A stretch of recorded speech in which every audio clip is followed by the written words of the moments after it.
जय हिंद, जय जोहार, नमस्कार मित्रों। उद्यमेन हि सिद्ध्यन्ति कार्याणि न मनोरथैः।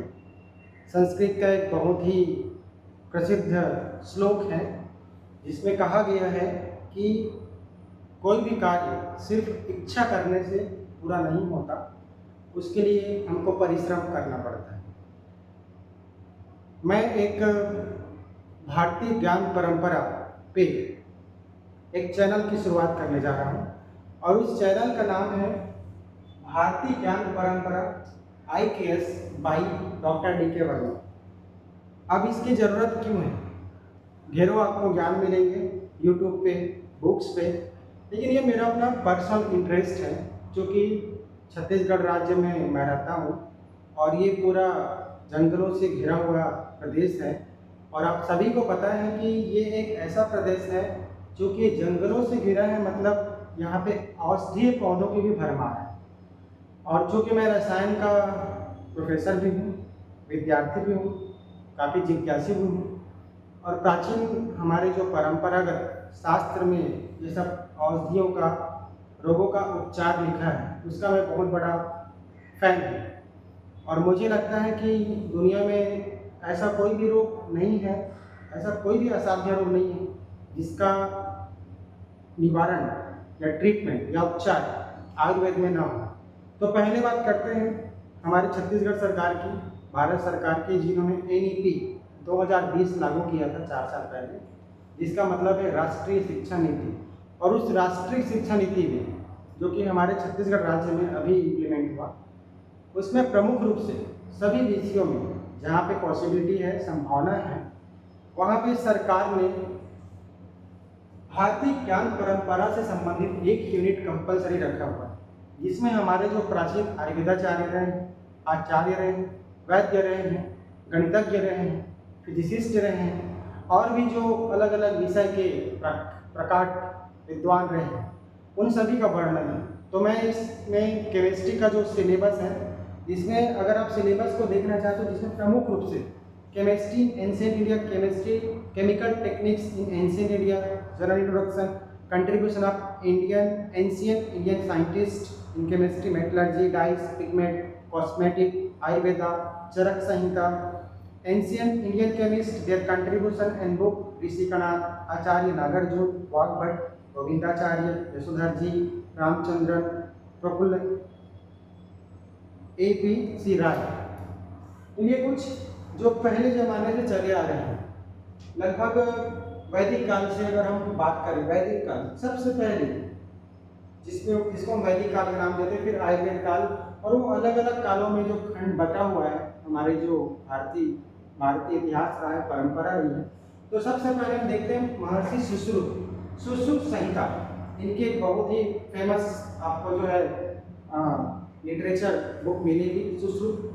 आप सभी को पता ही किस लिए फेमस है। अभी इसमें हम सिर्फ एक इंट्रोडक्टरी पार्ट आपके सामने ला रहे हैं और बाकी जब जिसकी जो जैसी उपयोगिता है, महत्ता है, वो हम स्टेप बाय स्टेप डिस्कस करेंगे। अभी सिर्फ सिलेबस के पॉइंट ऑफ व्यू से है।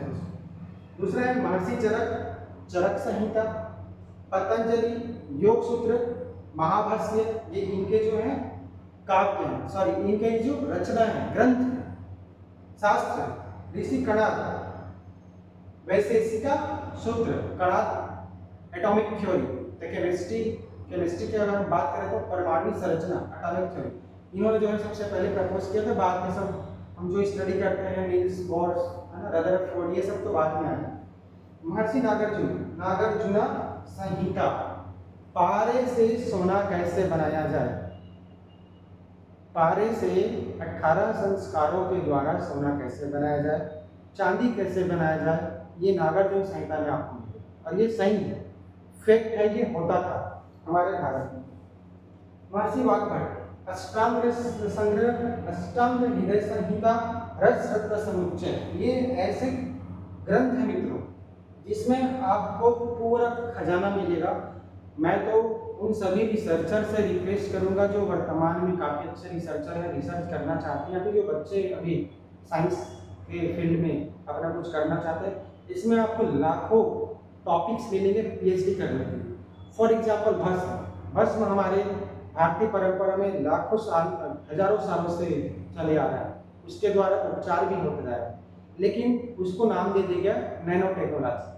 और जब नैनो टेक्नोलॉजी आई तो आप देखेंगे कि पूरे रिसर्च का बाढ़ आना। ठीक उसी तरह महर्षि गोविंदाचार्य, इनका एक बहुत ही प्रसिद्ध ग्रंथ है रसायनमम। इसमें भी आपको पूरे बारे के बारे में, औषधि के बारे में ज्ञान मिलेगा। यशोधर रस प्रकार सुधाकर। ठीक उसी तरह रामचंद्र रसेंद्र चिंतामणि, आचार्य सोमदेव रसेंद्र चूड़ामणि, आचार्य गोपाल कृष्ण भट्ट रसेंद्र सार संग्रह, और 19वीं सदी के सबसे प्रसिद्ध रसायनज्ञ हुए जिनका नाम है Acharya Prafulla Chandra Ray, the history of Hindu chemistry. इसकी रचना इन्होंने की, और ये अपने आप में एक बहुत ही बड़े व्यक्तित्व के रूप में उभर के आए। इन्होंने ना जाने कितनी सारी डिग्रियां फॉरेन से, विदेशों से प्राप्त की, उपाधि प्राप्त की, और वो भी तब जब हमारे देश में अंग्रेजों का शासनकाल रहा है। तो ये तो एक जस्ट इंट्रोडक्टरी पार्ट है। इसके अलावा कई ऐसे असाध्य रोग हैं जिसका हम इन्हीं के थ्रू, इन्हीं शास्त्रों के थ्रू स्टडी करते हैं। जंगलों में जाके आपको आने वाली वीडियोस में, अगर आप एडवेंचरस लाइफ पसंद करते हैं, जंगलों में घूमना आपको पसंद है, पहाड़ों में चढ़ना, ट्रैकिंग आपको पसंद है, नदी नालों से होकर गुजरना, रिस्क लेना, पहाड़ों में रुकना, गुफाओं में रुकना, ऋषि मुनियों लोगों से के बीच जाके जंगलों से संवाद करना, उनके पास जो ज्ञान का पिटारा है उनको ग्रहण करना है, आपको कुछ सीखना है अगर आयुर्वेद के फील्ड में, तो आपको सब कुछ एक चैनल में मिलेगा। क्योंकि आगे के वीडियोस में आपको दिखलाएंगे कि हम जंगल कैसे जाते हैं, किनके साथ जाते हैं, किस लिए जाते हैं, कैसे हम औषधियों को जो है एकत्रित करते हैं, कैसे पहचान करते हैं, और उनको लाने के बाद किस विधि से हम उसको संभाल कर रखते हैं, उनको ट्रीटमेंट के लिए किस तरह से उपयोग में लाया जाता है। जैसा भी हमने भी स्टडी किया स्किन डिसीज में, बहुत ही कॉमन स्किन डिसीज, तो अभी हमने सोराइसिस पे काम किया है, अपरस बोलते हैं इसको हिंदी में, और ये सोराइसिस पाल्मोप्लांटर सोराइसिस पूरी अगर आप स्टडी करेंगे गूगल में तो आपको पता चलेगी कि सोराइसिस होता क्या है। पूरी स्किन डिजीज है, पाम में और पैरों की जो तली है वहाँ पे वो फटने लगते हैं, दरारें आने लगती हैं, और अभी तक इसका एलोपैथिक में इलाज नहीं है। लेकिन हमने पारस पीपल के फल के द्वारा अभी इसका इलाज पहले से जो वर्णित है उसको हमने किया भी है, और आपके सामने मैं एक रिजल्ट दिखाऊंगा जिसमें बिफोर ट्रीटमेंट, आफ्टर ट्रीटमेंट आपको वो रिजल्ट देखने को मिलेगा। ठीक उसी तरह और भी आपके एक्जिमा है, और भी किसी तरह के दांत फंगल से होने वाले जो स्किन डिसीज हैं, उसको भी हमने जो है एक औषधि और उसकी जड़ को पीस के बकरी के दूध में मिलाकर देने से भी वो ठीक होता है। खाने के लिए भी हमारे पास अलग से औषधि है, जिसके लिए आप जो है करले का जो पेड़ आता है उसकी छाल से हम ट्रीटमेंट करते हैं।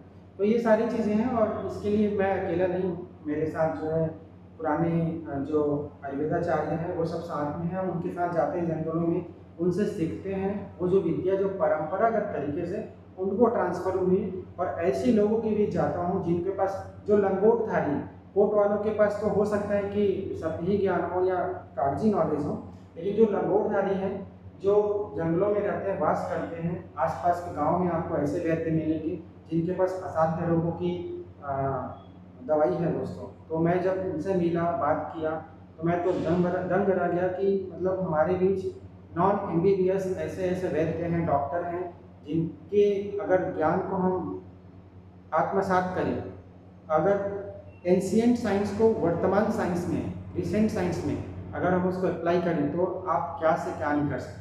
पब्लिकेशंस पेपर की बात अलग है, मेरे को 60 इंटरनेशनल पेपर है, बुक्स हैं, बहुत सारी चीज़ें, साइटेशंस भी अच्छे हैं, लेकिन वो सब चीज़ें मुझे अट्रैक्ट नहीं करती। अट्रैक्ट करती है ये सब चीज़ें, इसमें हमको काम करना चाहिए। तो हमारी टीम अभी स्टार्ट हुई है जिसमें हम रिसेंट वाले की रिसेंट परस्पेक्टिव, रिसेंट साइंस को भी हम एंशिएंट साइंस से जोड़ के काम करने की इस चैनल में पूरा हमने कोशिश की है। तो आपको आने वाले समय पे वीडियोस में अब आपको पूरा दिखाएंगे जंगलों में घूमते हुए, जड़ी बूटी इकट्ठे करते हुए, क्या विधि होनी चाहिए, किस तरह से मंत्रोपचार होना चाहिए, कैसे लोग यहाँ जाए, किस तरह का आप प्रोटेक्शन रखें, अगर आपको जंगलों में रुकना है तो किस तरह की सावधानी रखें, ये सब बातें आपको हमारे इस चैनल के थ्रू प्राप्त होने वाली है। और जो भी बुक ये मैंने आपके सामने रखी है, इसके अलावा और भी बुक है पारस संहिता से संबंधित, है ना, तो वो सब मैं आपको स्टेप बाय स्टेप दिखाऊंगा, क्योंकि मैंने पूरा मंगा लिया है। कहीं से मैंने किसी आयुर्वेदाचार्य से ले लिया, किसी का मैंने फोटो कॉपी करा लिया, कहीं मैंने अमेजन से मंगा लिया, कहीं और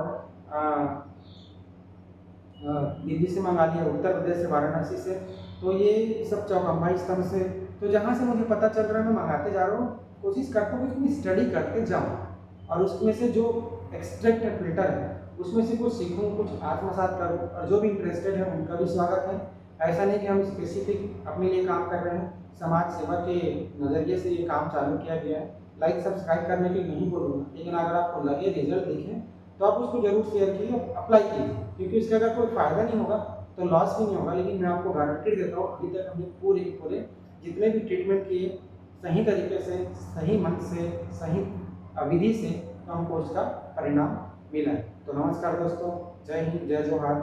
मैं doctor DK Verma, assistant professor, department of chemistry, government DOH college, आप सभी का स्वागत करता हूँ हमारे इस चैनल में, जिसका नाम है भारतीय ज्ञान परंपरा Indian knowledge system, IAS by doctor DK Verma. Thank you.